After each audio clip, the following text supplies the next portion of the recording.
Tanong kanina, tinatanong, yung decision ninyo on the Meralco case, are you allowed to share with the media? And how did your board vote on this Meralco issue now? Tinatanong ng journalist na nagpa-follow up. Okay. Ito pong, I suppose they're referring to the rate reset, yung recalculation. Rate resets.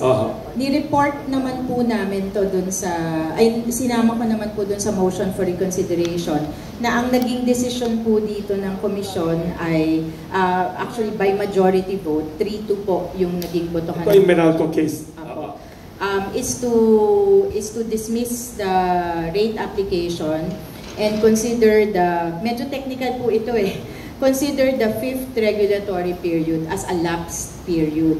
At dumiretso na po sa 6th regulatory period. Ano pong ibig sabihin? Ano ibig sabihin sa consumers?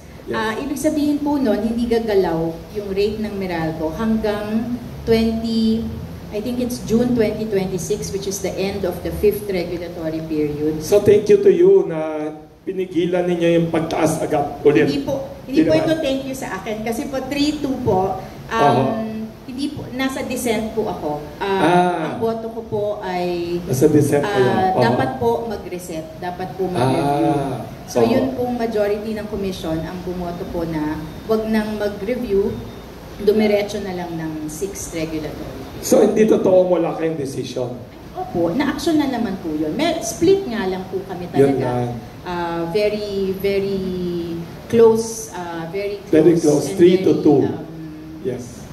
What's this? Very strong discussions in the commission. It's a very democratic kayo in your board. Ako po, I've always been, siguro po mapapansin nyo, from the time I entered the commission, may mga ilang critical decisions kami na split talaga. Because so, even if gusto ko po sana palaging unanimous, I do not impose my views on the other commissioners. Kung talaga pong ito na, although I will try my very best to convince and to come up with a unanimous decision, pero kung talagang desidido silang sa posisyon nila, hindi ko naman po sila i-railroad at pipilitin na bumoto in my favor. So, unang-una pa lang po, within my first year sa komisyon, split vote na kami on the Meralco San Miguel contracts. May mga ibang split din po kaming mga desisyon, katulad din po nitong sa Meralco reset. May tanong si Nonoy.